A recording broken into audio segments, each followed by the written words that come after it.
барып иликтөө жүргүзүп келди. Кыргызстандагы ири кендердин бири Кумтөр алтын кени. Ал 1978-жылы ачылган. Кумтөр алтын кенин иштетүү Кыргызстан эгемендикке ээ болгондон кийин башталган. 1992-жылы Канаданын Торонто шаарында кыргыз өкмөтү Камека корпорациясы менен Кумтөр алтын долбоору боюнча башкы макулдашууга кол койгон. Кумтөр батыш инвесторлор иштеткен Борбор Азиядагы эң ири алтын кен ишканасы болуп саналат. Алтын кени иштеп баштагандан бери ызуучуу токтобой, эл тарабынан ар кандай дооматтар коюлуп келүүдө. Кумтөрдөгү Кыргызстандын үлүшү, дивидендтер, экологияга тийгизген таасири байма-бай көтөрүлгөндүктөн ишти иликтөө үчүн бир нече жолу комиссия түзүлгөн. 17-жылга чейин жалпы Центеранын кирешесинин 90%-ын Кумтөрдөн түшкөн, киреше түшкөн да. Мана кече жер үй ачылды. Жер үйдө 90 тонна алтын, 10 тонна күмүштү биз $100 миллион саттык. А Сентера Голд бизден түшкөн кирешенин эсебинен болгону 75 тонна алтыны бар, Британский Колумбия деп коет, Канаданын территориясында. Томпсон Крик Металс дегенге. $1 миллиард $100 миллион сатып алган. 11 эсе кымбат. Андан калса ал компанияны сатып алса, анын 800 миллион чыгашасы бар экен. Ошондо биздин жер үйдөн запасы 15 тонна азыраак алтын кенин Центера Голд 19 эсе кымбат сатып алат. $1 миллиард $9 миллион. Демек, биякта биздин маселе бар. Эскерте кетсек, Кумтөрдүн ишин көзөмөлгө алуу үчүн 2007-жылы парламенттик жана өкмөттүк комиссия, ал эми 2012-жылы учурдагы мамлекет башчысы Садыр Жапаров жетекчилик кылган депутаттык жана мамлекеттик комиссия түзүлгөн. Депутат Акылбек Жапаровдун ырастоосунда ошол учурда жогорку кеңештин токтому кабыл алынып, анын аткарылышы, кадрдык түзүлүш боюнча бир нече иштер аткарылбай калган. Андыктан буга чейинки чыгарылган чечимдерди көзөмөлгө алуу үчүн атайын мамлекеттик комиссия түзүлүп отурат. Ошол эле пенсияга чыга турган мыйзамдардын баары эмичи иштелип чыкпаптыр. Высокогорье, Бактовый жана эмелер болот. Надбавкалар дейт. Ошолордун баарын ушу көз комиссиянын алкагында чечейли деп 12 депутат баарыбыз келип отурабыз. Өкмөттүн өкүлдөрү да келди. Ошо талаптарыбыздын баарын карап бир сыйра көрөйлү. Экология боюнча мына бүгүнкү күнгө чейин жанагы фонд рекультивация 2003-жылдан бери эле Кыргызстанда болот. Акча туруш керек дейбиз. Эңгиче келели экен. Ушундай чечилбеген бир 4-5 маселе бар экен. Биз ошонун алкагында гана иштейбиз да. Бул жерде Кумтөр компаниясынын базасы, ушул жерде мисалы үчүн техникаларды көрүп турасыздар, алтын рудаларын ташуучу жабдыктар, булар деген сырт жактан алып келинет экен. Мисалы үчүн бул машиненин дөңгөлөгү эле $20 000 турат экен. Мөөнөтү болсо 1 жылга чейин чыдайт. Ал эми азыр биздин жогорку кеңештин депутаттары таанышуу иштери менен жүрүшөт. Бизде Кумтөрдө иштеп жаткан баардык оор техниканын түрлөрүн тейлеп, оңдоп ишке жиберип турабыз. Бийиктиги 3600-4200 метрге чейин жеткен Кумтөр компаниясында 4100дөн ашуун адам иштейт. Алардын 98,5% өлкөнүн жарандары. Бул компанияда иштеген чет элдик адистерди ыраттуу түрдө жергиликтүү кадрлар менен алмаштыруу эсебинен ал көрсөткүч жогорулууда. Бизде ушунда миф бар болчу, канадалыктар кетип калса эле Кумтөр токтоп калат деп. Бул миф.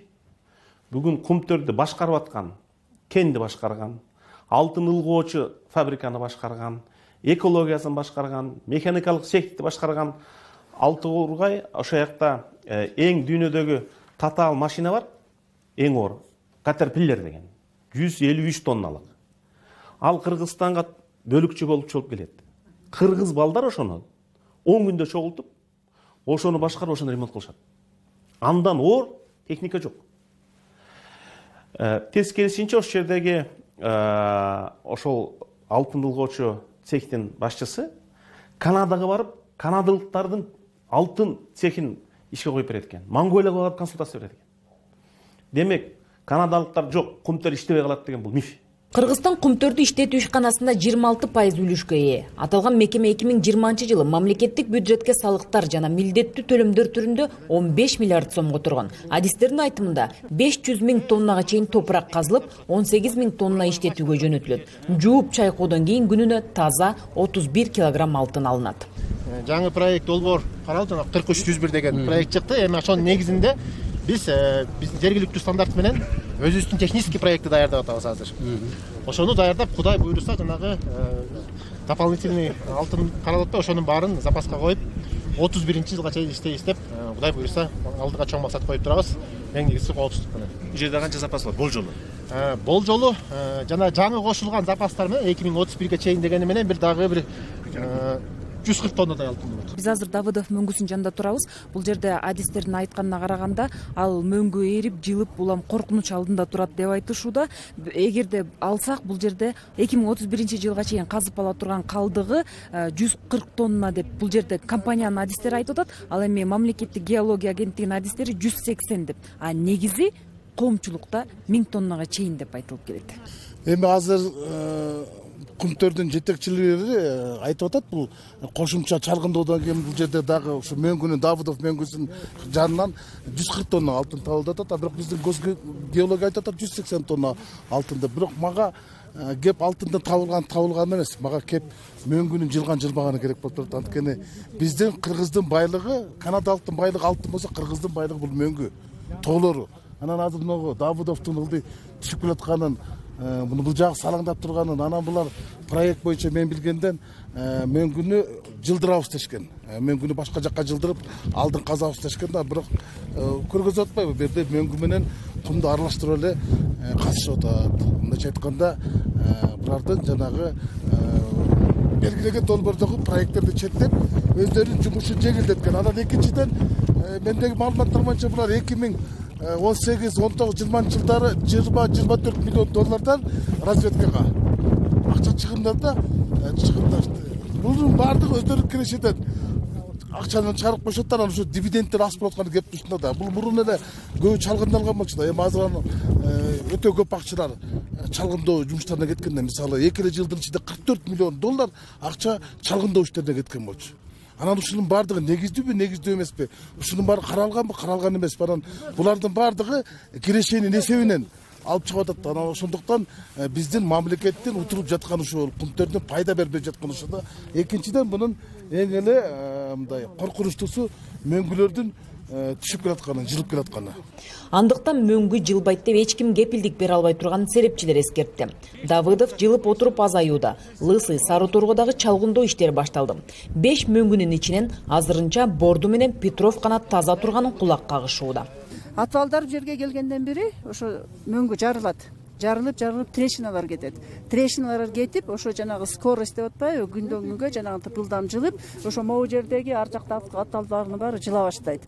Жыла баштаганда өзүңөр билесиңер, 13-жылы лагердин баарын талкалап кеткен, лагерь, гараж, бүт эмелерди 80-70 миллионго чыгым болушкан, миллион долларга.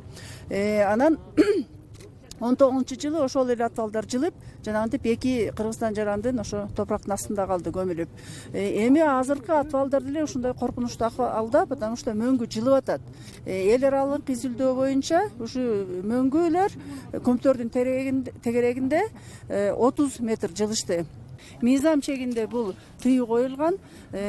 Суу жөнүндө деген бизде 94-жылы мыйзам кабыл алынган. Ошо жерде 47-беренинде так жазылып турат. Мөңгүлөрдүн үстүнө, кардын үстүнө жана эми ушундай снежник деп коет, ошолордун үстүндө топурак, мөңгү эч нерсе төккөнгө болбойт. Ушул эрежени, ушу мыйзамды бузушкан. Эң чоң дообуз ТЭОдо каралбаган. Булар алтынды казып атканда, Борбордук деген, центральный деген алтын кен, эң көп ошол жерден чыккан. Шашылышып, бүт тоо кен экологиялык эрежелерди бузуп, мөңгүнүн үстүнө эле жер кыртышын таштай беришкен.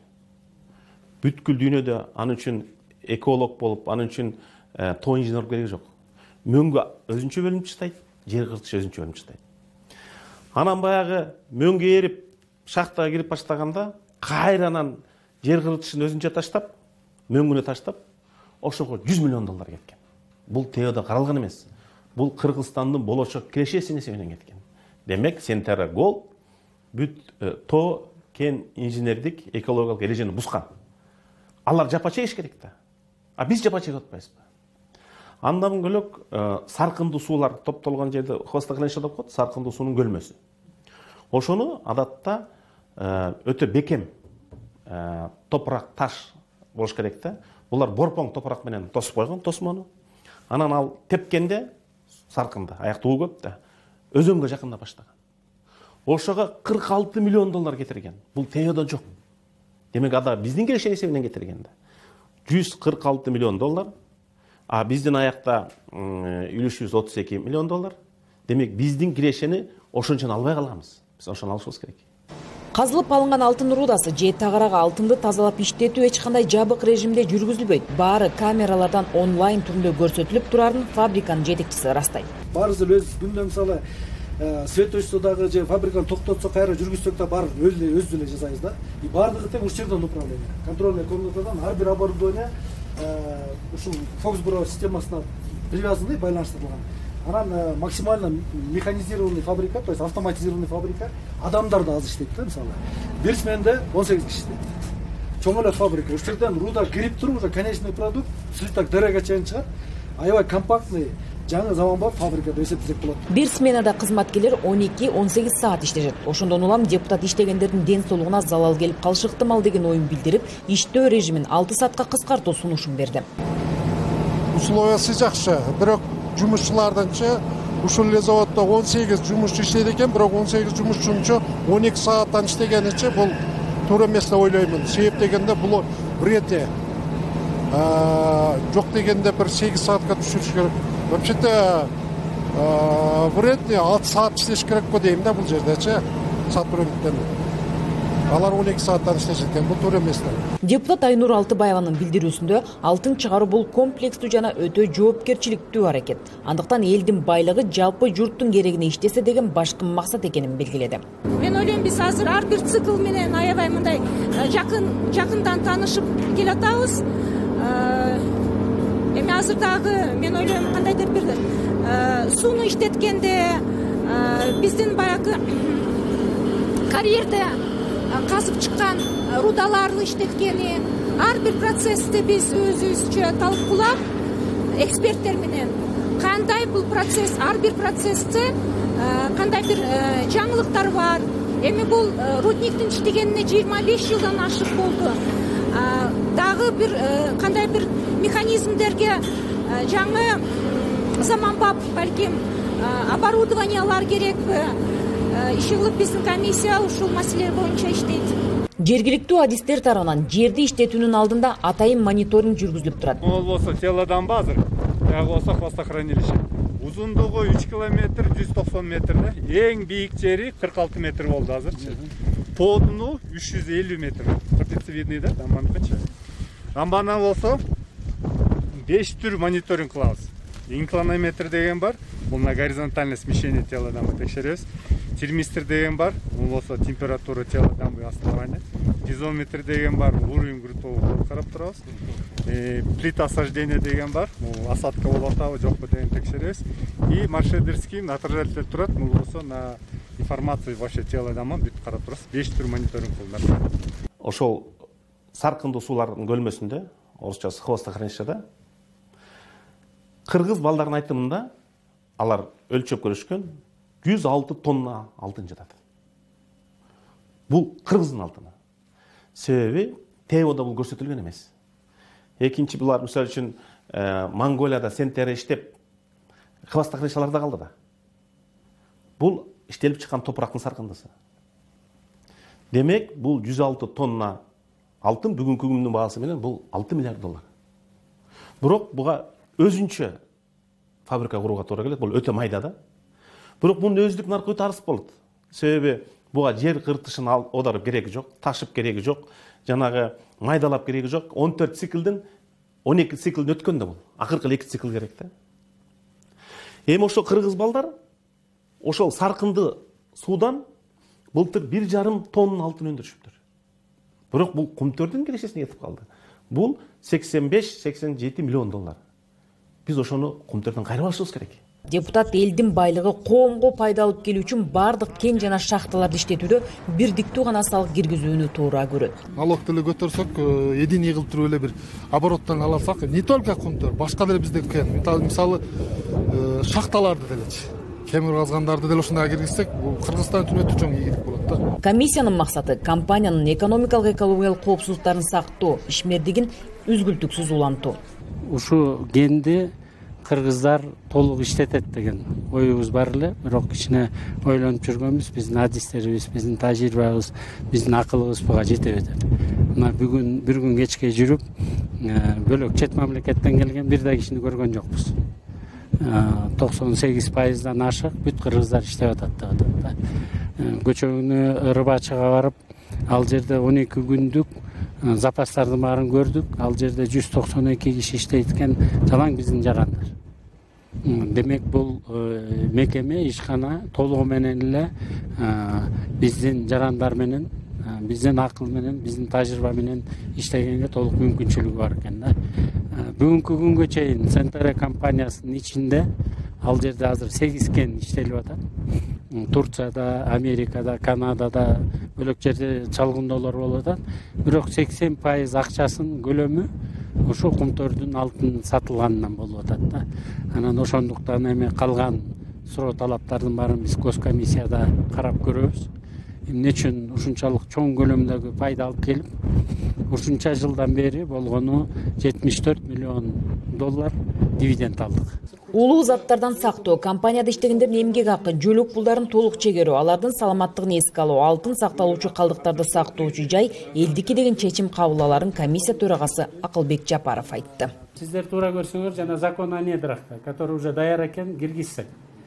Алтын иштетип аткан жерде в особо исключительных случаях